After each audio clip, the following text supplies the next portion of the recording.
Alice's Adventures in Wonderland by Lewis Carroll.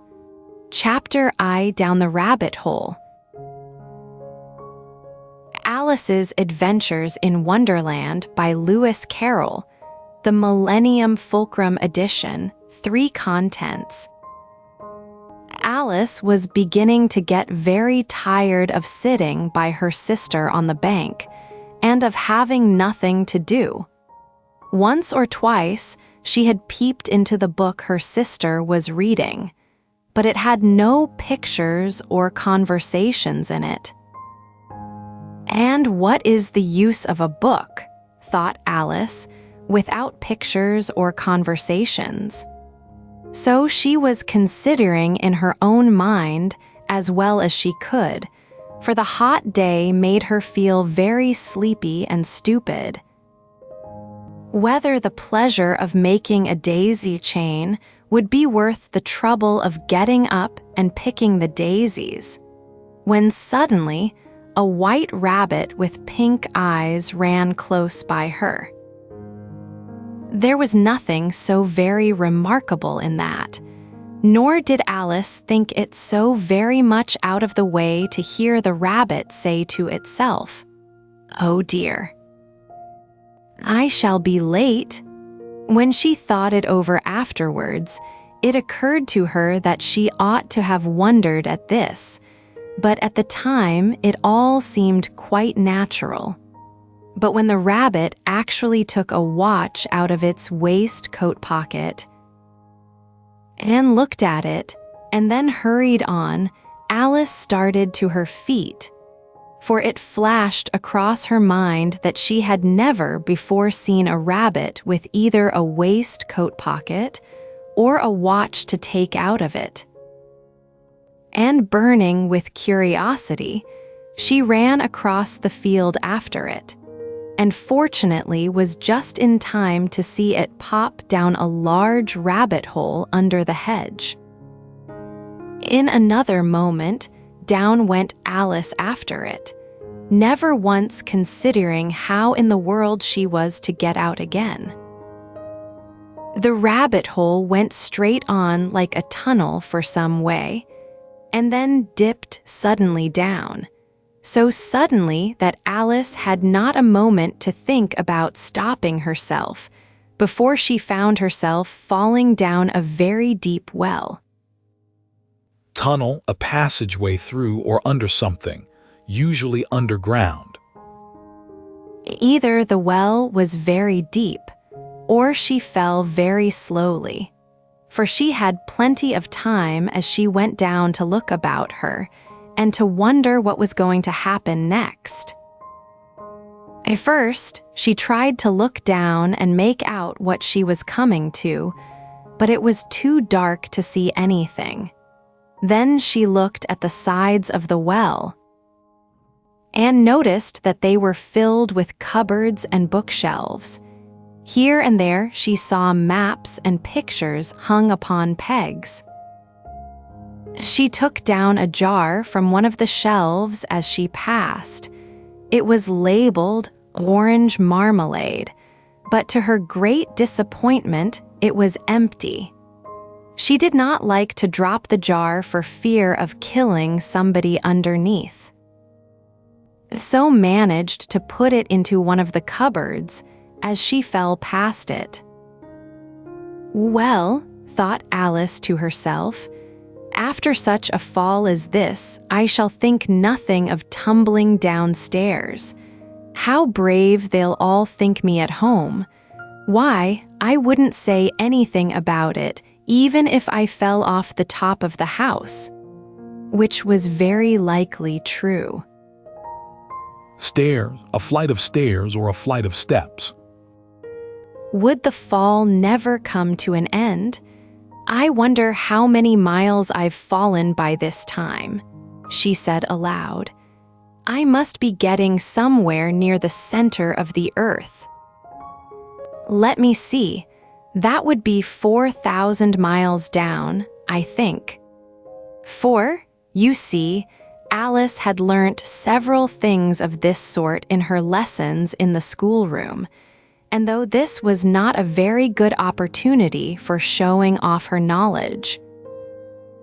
As there was no one to listen to her, still it was good practice to say it over. Yes, that's about the right distance. But then I wonder what latitude or longitude I've got to.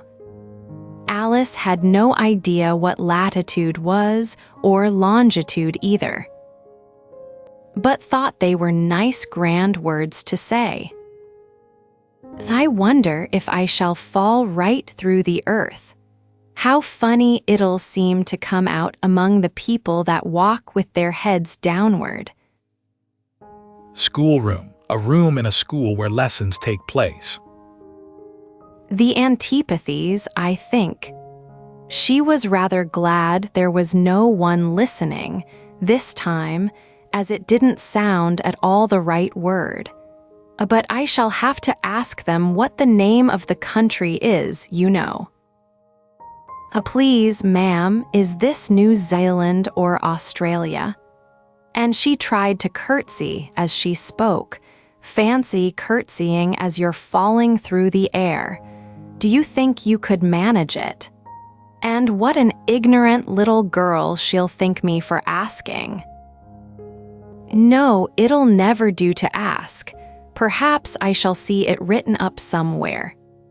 Down, down, down. There was nothing else to do, so Alice soon began talking again. Curtsy, bending the knees. Dinah'll miss me very much tonight, I should think. Dinah was the cat. I hope they'll remember her saucer of milk at tea time. I wish you were down here with me. There are no mice in the air, I'm afraid, but you might catch a bat, and that's very like a mouse, you know. But do cats eat bats, I wonder?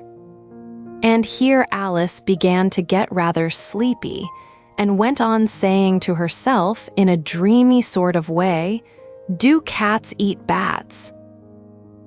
Do cats eat bats? And sometimes, do bats eat cats?" For, you see, as she couldn't answer either question, it didn't much matter which way she put it. Saucer, something with a round shape, resembling a flat circular plate. She felt that she was dozing off, and had just begun to dream that she was walking hand in hand with Dinah, and saying to her very earnestly, "Now, Dinah, tell me the truth, did you ever eat a bat?" When suddenly, thump, thump, down she came upon a heap of sticks and dry leaves, and the fall was over. Alice was not a bit hurt, and she jumped up onto her feet in a moment. She looked up, but it was all dark overhead. Before her was another long passage, and the white rabbit was still in sight, hurrying down it. There was not a moment to be lost. Away went Alice like the wind, and was just in time to hear it say, as it turned a corner, "Oh, my ears and whiskers, how late it's getting." She was close behind it when she turned the corner. But the rabbit was no longer to be seen. She found herself in a long, low hall, which was lit up by a row of lamps hanging from the roof. There were doors all round the hall, but they were all locked. And when Alice had been all the way down one side and up the other, trying every door, she walked sadly down the middle, wondering how she was ever to get out again. Suddenly, she came upon a little three-legged table, all made of solid glass. There was nothing on it except a tiny golden key, and Alice's first thought was that it might belong to one of the doors of the hall. But alas, either the locks were too large or the key was too small, but at any rate it would not open any of them. However, on the second time round, she came upon a low curtain she had not noticed before, and behind it was a little door about 15 inches high. She tried the little golden key in the lock, and to her great delight it fitted. Thump, a heavy, dull sound. Alice opened the door and found that it led into a small passage, not much larger than a rat hole. She knelt down and looked along the passage into the loveliest garden you ever saw. How she longed to get out of that dark hall and wander about among those beds of bright flowers and those cool fountains, but she could not even get her head through the doorway. And even if my head would go through, thought poor Alice, it would be of very little use without my shoulders. So, how I wish I could shut up like a telescope. I think I could, if I only knew how to begin. For, you see, so many out-of-the-way things had happened lately that Alice had begun to think that very few things indeed were really impossible. There seemed to be no use in waiting by the little door, so she went back to the table, half hoping she might find another key on it, or at any rate a book of rules for shutting people up like telescopes. This time she found a little bottle on it, which certainly was not here before, said Alice, and round the neck of the bottle was a paper label with the words "Drink me" beautifully printed on it in large letters. It was all very well to say, "Drink me," but the wise little Alice was not going to do that in a hurry. Telescope, a magnifier of images of distant objects.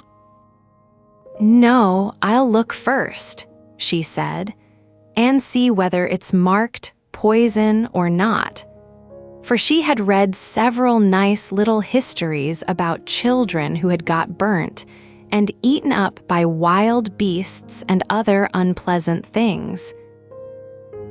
All because they would not remember the simple rules their friends had taught them, such as that a red-hot poker will burn you if you hold it too long, and that if you cut your finger very deeply with a knife, it usually bleeds, and she had never forgotten that if you drink much from a bottle marked poison, it is almost certain to disagree with you sooner or later.